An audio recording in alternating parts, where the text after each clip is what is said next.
तो गाइस मैं हूं अंकित और आप दिख रहे हैं रेसलिंग फैंस नेटवर्क। शुरू करते हैं भाई अपनी बातों को हम लोग सबसे पहले जेड कारगिल से। जेड कारगिल को लेके डब्ल्यूडब्ल्यूई के पास कोई प्लान ही नहीं है, इनको पता नहीं कि क्या करना है इनके साथ। एक तो इनकी रेन भाई गजब, मुझे लगता है पिछले 100 दिनों में इन्होंने अपनी टाइटल डिफेंड ही नहीं की है। अभी ये कल स्मैकडाउन में अपनी टाइटल ऑन द लाइन रखने वाली हैं अगेंस्ट जॉर्डन ग्रेस। एंड कुछ तो है, एक तो इंस्टिंक्ट जो मुझे कहता है कि शायद अपनी टाइटल ड्रॉप कर देंगी इस पहले ही डिफेंस में, बिकॉज बहुत ही बेकार इनकी रेन रही है। लेकिन चलो सपोज करो कि यहाँ पे टाइटल रिटेन करती हैं, देन मेनिया में क्या होगा इसको लेकर अपडेट निकल के सामने आई है कल रेसल बोर्ड्स की तरफ से।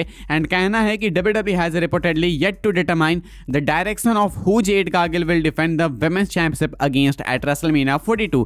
Tiffany Stratton and Charlotte Flair are some of the more pitched names to face Cargill. कहना है कि WWE को अभी भी नहीं पता, इन्होंने अभी तक डिटरमाइन नहीं किया है कि जेड कारगिल के लिए मेनिया डायरेक्शन क्या है या अपनी WWE वुमेन्स चैंपियनशिप किसके अगेंस्ट में डिफेंड करने वाली है। नेम्स दो पिच किए गए हैं, एक टिफनी स्ट्रैटन एंड एक शार्लेट का। इन दोनों में से कोई एक फेस कर सकती है इनको रेसलमेनिया में। शॉकिंग चीज़ है कि यहाँ पे इन्होंने बियांका का नाम नहीं ऐड किया है। टिफनी के साथ पहले मैच हो रखा है जेड का, एंड हमेशा शार्लेट टाइटल पिक्चर में रहती हैं, तो मुझे लगता है ये दोनों ही मैचेस बोरिंग है। And to be very honest WrestleMania level के नहीं है। रेसलमेनिया लेवल का जेड के लिए एक ही मैच है, आप कर सकते हो Jade Cargill versus Bianca Belair at WrestleMania. And to be honest ये जो आप स्मैकडाउन में Jade Cargill and Jordynne Grace का मैच कर रहे हो, ये भी मेनिया लेवल का बन सकता है अगर बिल्ड करे तो। लेकिन फिलहाल टिफनी एंड शार्लेट पे इनकी सुई अटक गई है, पता नहीं क्यों। टिफनी अभी आई है तो उनका चलो सेंस बनता है, बट अगेन भाई मजा नहीं आएगा ऐसे में। फिलहाल WWE को पता नहीं है कि जेड कारगिल के साथ क्या करना है। मुझे पर्सनली लगता है कि ये रेसलमेनिया तक चैंपियन रहेंगी ही नहीं। मुझे लगता है ये कल स्मैकडाउन में ही अपनी टाइटल ड्रॉप कर देंगे एंड उसके बाद जॉर्डन ग्रेस मेनिया में जाएंगी एज चैंपियन।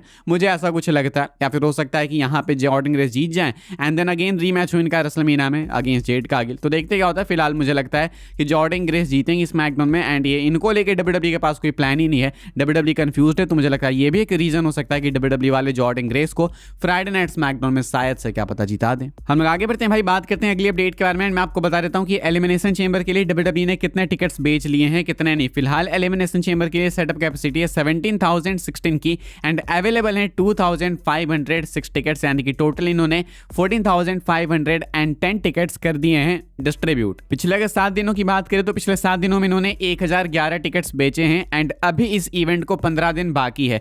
फुल बिलीव है कि इवेंट सोल्ड आउट जाएगा डेफिनेटली, नो डाउट। CM पंक फिन बैरर का मैच सेट हो चुका है एंड ये आपका या तो मेन इवेंट होगा यानी तो men's elimination chamber match main event है। I guess men's elimination chamber match ही मेन इवेंट करेगा। मैं चाहता भी हूं, बिकॉज तुम देखो तो Finn Balor and CM Punk का रिजल्ट तो हमें मालूम है कि यहाँ पे कौन जीतने वाला है। अगर WWE कुछ बहुत ही क्रेजी स्वर्व प्लान कर रही है तो देन अलग बात है अगर फिन बैरर जीतेंगे तो, लेकिन ऐसा लगता नहीं है कि CM पंक अपने होम टाउन में जस्ट बिफोर मेनिया अपनी टाइटल ड्रॉप कर देंगे। तो ऐसे में एलिमिनेशन चेंबर मैच मेंस वाला मेन इवेंट करेगा इस शो को मोस्ट लाइकली, एंड शायद उसमें कुछ मैसिव हमें देखने को मिले, शायद एक मैसिव विनर हमें मिले। वैसे भी रेसलमेनिया इंप्लीकेशन है तो वो मैटर करता है। फिलहाल चेंबर के लिए ये कुछ इतने 14,500 टिकट्स बिक चुके हैं। टिकट्स को लेके बहुत ड्रामे भाई रेसलमेनिया के लिए, स्पेशली पिछली वीडियो जाके देखना। WWE वाले लाइक लिटरली सीक्रेट मीटिंग्स कर रहे हैं भाई कि ये क्या हो गया, टिकट्स क्यों नहीं बिक रही हैं। तो जाके देखना पिछली वीडियो, वहाँ पे हमने ढंग से इसको डिस्कस किया है। फिलहाल ये अपडेट निकल के सामने आई है एलिमिनेशन चेंबर के टिकट सेल्स को लेकर, तो मुझे लगा आपको बताते हैं। हम लोग आगे बढ़ते हैं भाई, बात करते हैं अगली अपडेट के बारे में जो कि रोमन रेंस को लेकर। रोमन रेंस रेसलमेनिया से WWE वर्ल्ड चैंपियन के तौर पर निकलेंगे, ऐसा कुछ कहना है जेफ हार्डी का।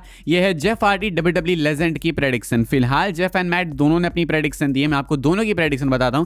जेफ हार्डी कहते हैं कि definitely Roman Reigns is gonna be the champion after that match, and Matt Hardy कहता है I have no idea what Roman schedule is right now, if he is working a lot, if he is gonna stick around and be able to make WWE bookings throughout the summer and what not.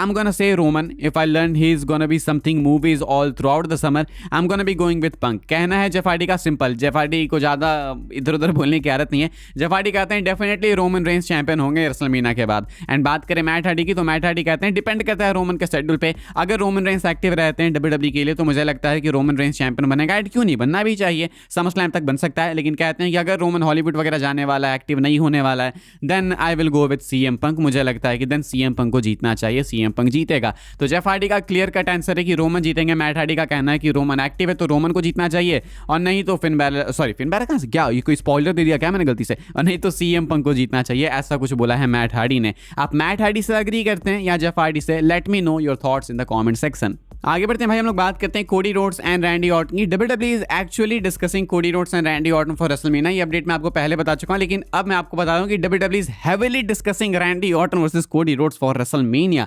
Cody Rhodes कह चुके हैं भाई अभी recently interview में कि वो WrestleMania में या तो टाइटल डिफेंड करेंगे, नहीं तो टाइटल के लिए चैलेंज करेंगे। चलो चैलेंज करने वाला समझ आता है, कोडी रोड्स क्वालिफायर में है, वी ऑल नो कि वो क्वालिफाई करके चेंबर भी जीत सकते हैं एंड उसके बाद वो चैलेंज कर सकते हैं, ठीक है, फेयर एंड स्क्वायर बिल्कुल। लेकिन कोडी ने ये बात भी कैसे बोली कि वो डिफेंड करेंगे?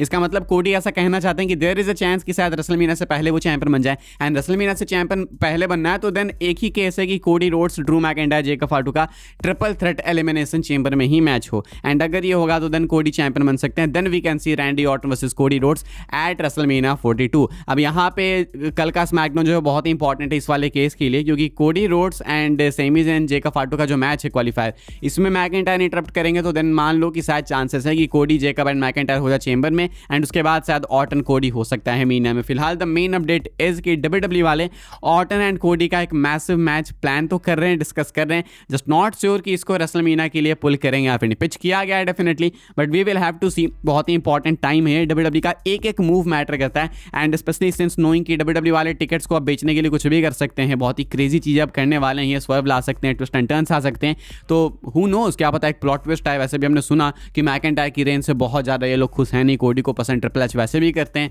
तो सब कुछ कोडी के लिए परफेक्ट है, कोडी के लिए तो सब कुछ प्लेटर में सजाया हुआ है। बस डब्ल्यूडब्ल्यूई को ये डिसीजन लेना है कि कल स्मैकडाउन में मैकिंटायर आके कॉस्ट कर दे कोडी एंड जेकब को, and then we will see Cody, Jacob, McIntyre at Elimination Chamber, Cody will win the WWE undisputed championship, and then we will see Randy Orton win the Elimination chamber match, and then we will see Cody Rhodes versus Randy Orton for the WWE undisputed championship at WrestleMania 42 where Randy Orton will win and dethrone Cody Rhodes. तो मुझे कुछ ऐसा लगता है कि ऐसा हो सकता है, बाकी लेट्स सी। फिलहाल डब्ल्यूडब्ल्यूई वाले हेवीली डिस्कस कर रहे हैं Randy Orton versus Cody roads for WrestleMania 42। अपनी आखिरी अपडेट भी हम लोग भाई कवर कर लेते हैं, एंड ये है कि क्या शायद डब्ल्यूडब्ल्यूई वाले रॉक को ला सकते हैं फॉर रेसलमेनिया, क्योंकि टिकट सेल्स बहुत ही बेकार है डब्ल्यूडब्ल्यूई की नज़र में। मुझे तो ठीक ही लगी, पता नहीं डब्ल्यूडब्ल्यूई वाले ऐसा क्यों कह रहे हैं। डब्ल्यूडब्ल्यूई वाले मीटिंग भी कर रहे हैं कि हाँ भाई टिकट्स अच्छी नहीं बिक रही है, तो अब कुछ करना होगा।